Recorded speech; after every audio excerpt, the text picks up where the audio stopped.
এখনো যদি 5 তারিখের পরে দেশ একটা নতুনভাবে স্বাধীন হয়েছে, এই স্বাধীন দেশে এখনো ছাত্রলীগের লোকজন সন্ত্রাসী করব, এটা আমরা এলাকার তরফ থেকে এটা তীব্র প্রতিবাদ জানাচ্ছি। আমরা এটা গত পরশুদিন বিকেলের ঘটনা, যে মানে ওই যে রাকিব, সে বর্তমান ছাত্রলীগের কমিটিতে যুগ্ম আহ্বায়ক ইউনিয়নের, ওই সে এই যে মঞ্জিল ভাই একটা নিরীহ মানুষ, উনি কোনো দলে ফলে কোনো জায়গায় যায় না। ওনার 2টা ছেলে, একটা ছেলে চাকরি করে, একটা ছেলে প্রবাসে থাকে। আজকে 15-20 দিন যাবৎ ভয়ভীতি দেখাচ্ছে এই জায়গাটা। উনি কি অপরাধ একটাই জায়গা উনি কিনছে কেন? উনারে উনার বাড়ির তলায় মাইদুর করছে, 5 লাখ টাকা চাঁদা চাইছে। তো আমরা এলাকাবাসী হিসাবে প্রশাসনের দৃষ্টি আকর্ষণ করছি যে আপনাদের মাধ্যমে এখনও যদি 5 তারিখের পরে দেশ একটা নতুনভাবে স্বাধীন হয়েছে, এই স্বাধীন দেশে এখনও ছাত্রলীগের লোকজন সন্ত্রাসী করব, এটা আমরা এলাকার তরফ থেকে এটা তীব্র প্রতিবাদ জানাচ্ছি। আমি আপনাদের মধ্যে আকুল আবেদন প্রশাসনের দৃষ্টি আকর্ষণ করে বলছি, এটার আমরা আপনাদের সঠিক তদন্তের মাধ্যমে সঠিক বিচার দাবি করছি। আমরা আমার কাছে বললে 5 লাখ টাকা চাঁদা চাইছি। চাঁদা চাওয়ার পরে আমার বিরাট হুমকি হামকা দিছে, তোরা মাইরা লাইম, তোর পরিবারেরও মাইরা লাইম, তোরা এই দেশে বাস্তবে দিতাম না।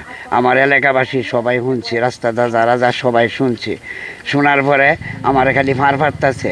যেদিন আমার ঘটনাটা ঘটছে সেই দিন আমি আমার গাড়ির থেকে 2 জন লোক কইছি, ভাই আমি বাসাতে বাড়িতে পারতেছি না, এরা বাইরে দাও দুলোয়া হুমকি দিতেছে।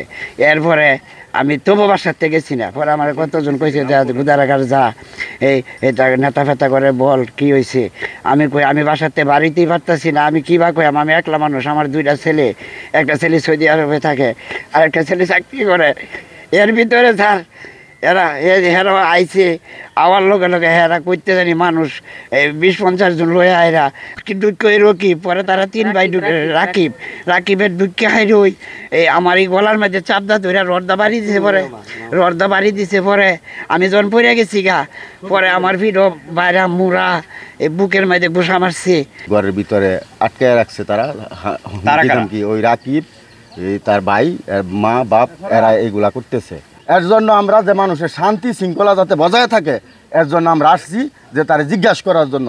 সে যদি আমাদের সাথে ভালো নমনীয় কথা বলতো যে এই হয়েছে, মুরব্বী আছেন, সিনিয়র পার্সনরা আছে, তারা আপনার এটা নিয়ে বৈশা দেখা দিত, ও আমার বেশ একটা কিছু করতো। ঠিক করার পরে তারপরে আমি জায়গা দিলাম করে হুমকি দিয়ে জায়গা নিব, এমন করতেছে আমি 5 লক্ষ টাকা চাঁদা যদি না দিই তা আমি এই জায়গার মধ্যে ঢুকতে পারতাম না। রাকিব আবুল হায়াত আগে যদি কইতো বোন তুমি অর্ধেকটা জমিন হারা দাও, অর্ধেকটা জমিন আমার দাও, আগে বড় কইছে না বিক্রি দিয়ে হারছে পরে। যদি বিক্রি করে সেখানে আপনারা বাধা কেন দিচ্ছেন?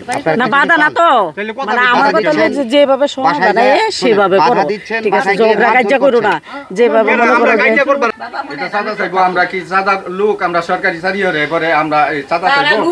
আমরা আগে দেখে দেবো, ভাই দেখে দিব। অভিযোগ দেওয়া হয়েছে তো আমরা দেখে ব্যবস্থা আমাদের সম্ভব, আমরা আইনের দেখে দেবো, আইন পাই, ঠিক আছে।